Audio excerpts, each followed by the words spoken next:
You've mentioned then a few little snippets there of work in kind of elite professional sport.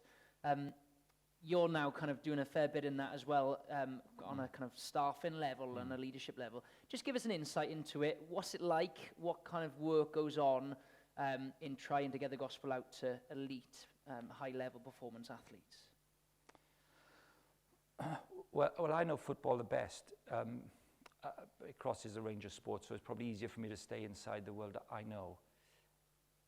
In one way, Hambo, it's not sophisticated at all. Let's think, in 24th of January, a boy called Darren Moore, who's the assistant manager and under-21s coach at West Bromwich Albion, will host at West Brom's training ground, 5 till 7, a get-together for Christians involved in pro soccer in the Midlands. They can bring a friend, can be a guest. We'll have 2 hours together, and we'll think about making disciples in football.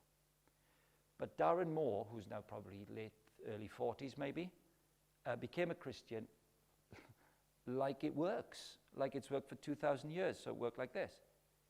A guy at Coventry City became a follower of Jesus in his mid-20s.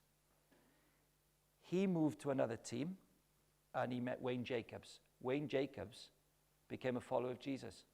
Wayne Jacobs played for Bradford. Wayne Jacobs started what we might call a dialogue dinner. They didn't call it a dialogue dinner. They just said, come round for tea, and we'll have a bite to eat, and we'll look at the Bible.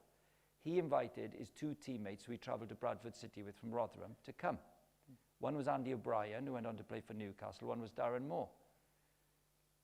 Darren came to know Christ in about a year. He moved to Portsmouth. He played with a boy called Linvoy Primus.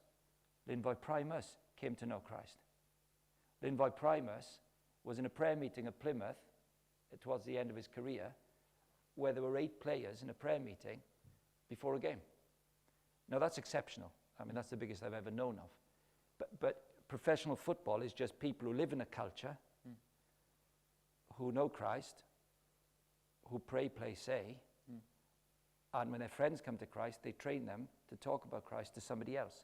So you've gone Dave Norton, Wayne Jacobs, Darren Moore, Linvoy Primus. That's 5 generations of believers.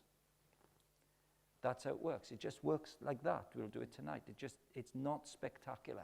It just, someone's got to do it there. Yeah.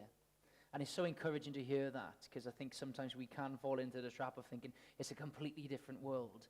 But actually, we learned that we've seen the Gospels for all people, and it's all about grace, and it can be spoken anywhere, from the top to the bottom of the sporting ladder, and all can come to know Christ for themselves.